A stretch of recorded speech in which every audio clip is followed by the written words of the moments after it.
Սեր Երևանցի այդ որ մեր կապարանոց ասում են իբր թե մայր Հայաստանը դիմադրում է։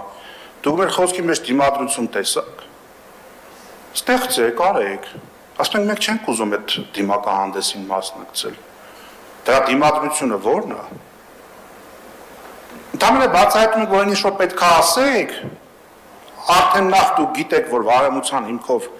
մի զգալի մասը չեք կարողանալու հետ բերել։ Ընդհանրապես համեկով ռեպորտաժներ եք ցույց տալու։ Այն մի մասն էլ ում հետ որ փոխկապակցվածա ձեր հետ սերտաճել են այս 18 թվականից հետո։ Այդտեղ որտեղ եք տենում դիմադրություն։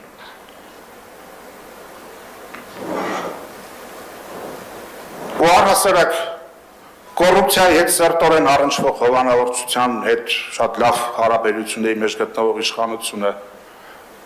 պիտի բացահայտի ինչ-որ բաներ, հա, ինչ-որ բաներ պետք է հետ բերի։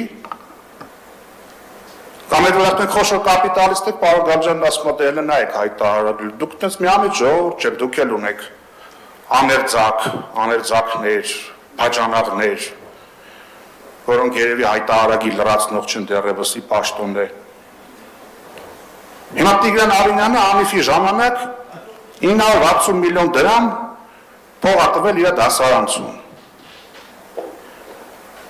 Paramount-ին ելակ աճեցնելու համար։ CFW-ն կնոջ ընկերուհունն է 1.5 միլիարդ դրամ փող է տվել։ Հիմա ինչ-որ մեկը մտածում է, որ այդ մարդու ադմինիստրացիան գնալու է ինչ-որ բան բացահայտի։ Ես նոր մատնացույց արեցի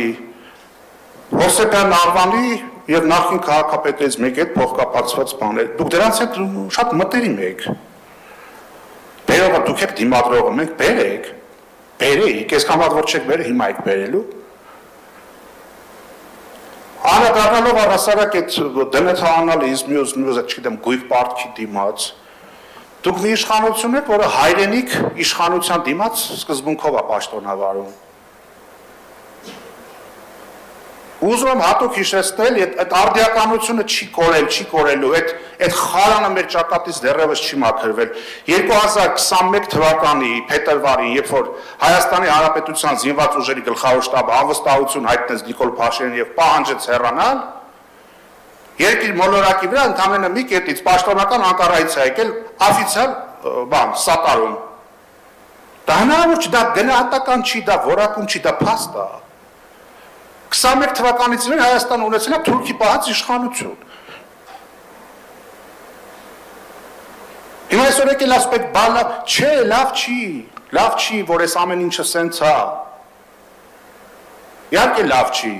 Մինչև 18 թիվը Հայաստանում երբեք ոչ ընտրություններով, ոչ փողոցային գործընթացով երբեք անգամ իշխանություն չէր փոխվել։ Հայաստանում երբեք ընդդիմությունը չէր եկել իշխանության։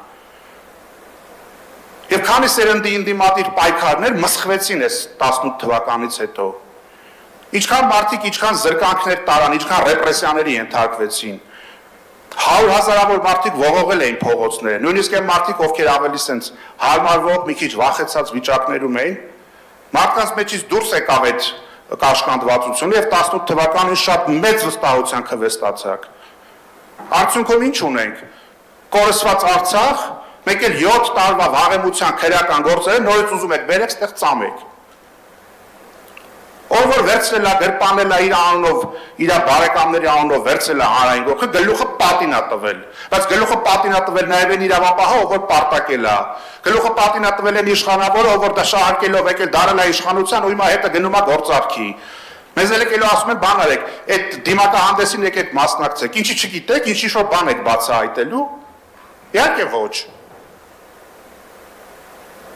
Ինչ է այդ գործ, այսինքն ուզում եք ասեք, որ մեր իրավական դաշտը, օրենսդրությունը չի տալի այն գործիքակազմը, որ ակնհայտ հանրային գույք, համայնքային գույք գրպանած մարդու ձեռքից այդ ամեն ինչը հետ բերեք։